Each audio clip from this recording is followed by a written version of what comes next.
Right, we're standing here with the man of the match, the guy that played such a brilliant game today, Wasim Boswell. How you feeling, man?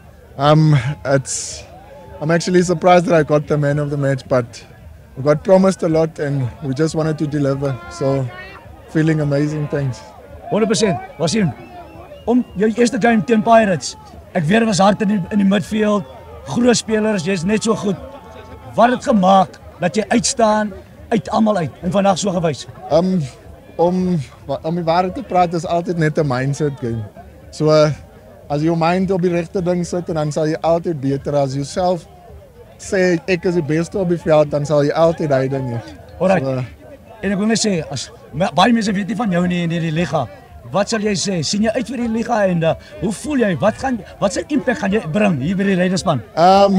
Ek sal sê ons hou dit maar geheim, maar ek like gejudge word. So laat ons maar aan afkyk. Alright. Wasim, thank you for your time. Thank you. You played a great game. Enjoy man of the match. Thanks, sir.